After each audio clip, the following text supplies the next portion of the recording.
ఎన్టీఆర్ ఆరోగ్యశ్రీ ఉందా ఇంకా పేరు? ఎన్టీఆర్ ఆరోగ్యశ్రీ పెట్టి మార్చాలి. అదే నేను మొన్న చెప్పాను, మారుస్తాను. దాన్ని టోటల్ రీవ్యాంప్ చేద్దాం. అది వేరే కంబైండ్ పెట్టి రీవ్యాంప్ చేసేసి టోటల్ రీవ్యాంప్ చేస్తాం. చేసి దానికి లాట్ ఆఫ్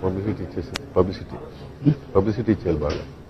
మార్చేస్తాను, వేరే పేరు మార్చేస్తాను. అది ఆయన చెప్తారు స్ట్రీట్ లైట్స్. అది వైజాగ్లో ఏం పెట్టారు? Okay okay employees online filing ఎలా జరుగుతుంది? ఓకే. గవర్నమెంట్ ఫండ్స్ కాకపోయినా మన ఆరోగ్యశ్రీ మనం అనుకున్నాం NTR health scheme last time చెప్పాను కదా. గవర్నమెంట్ బడ్జెట్ కాకుండా ప్రైవేట్ వాళ్ళతో కొన్ని అది ఇది కూలప్ చేసి పార్టీ కింద పెట్టి కొంచెం బొంబాస్ట్ చేస్తే అడ్వర్టైజ్మెంట్స్ రిజిస్టర్ అయిపోవాలి. దాన్ని వేరే పేరు మారుస్తున్నాం, పేరు మార్చి యూనివర్సల్ హెల్త్ పోతాం. అదే పేరు మార్చి పూర్తిగా ఎప్పుడు నేను చేస్తున్నాం. That is excellent. అది మర్చిపోవాలి. అది ఇప్పుడు మర్చిపోయింది. వాడిది అయిపోయింది, వాడిది మనకు పెద్ద వరకు కావాలి.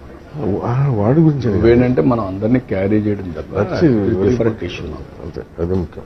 ఆల్ టుగెదర్ దిస్ నువ్వు ఒక 4-5 months తర్వాత నాకు చెప్పేట్టుంటున్నా. I'm convince. ఇప్పుడు ఏంటంటే లాస్ట్ 2 days నిన్న నుంచి ప్రమోషన్ దగ్గర నుంచి చాలా మంది కొంచెం మీరు చెప్పండి ఇది ఇట్లా ఉంది ఇట్లా ఉంది ఆయన ఇట్లా ఉంది అట్లా ఉంది చెప్పండి ఇట్లా వాళ్ళ కన్సర్న్ రియల్ వెల్ విషర్స్. నా రక్తం మంచుకు పుట్టిన నా కూతురిచ్చి పెళ్లి చేస్తే తండ్రి లాంటి వాడిని ఇంచుమించుగా లాంటి వాడిని ఏ విధంగా మోసం చేశాడో ఒకసారి మనసులో వాడితే మనసుతో ఆలోచించమని నేను అడుగుతున్నాను. మానవులం కాదు మేము, పశువులం. నమ్మిన వాళ్ళకు ద్రోహం చేస్తాం, నమ్మిన వాళ్ళ గొంతు తీస్తామని చెప్పి ఈనాడు నిరూపించుకున్న ఘాతకుడు వాడు చంద్రబాబు నాయుడు.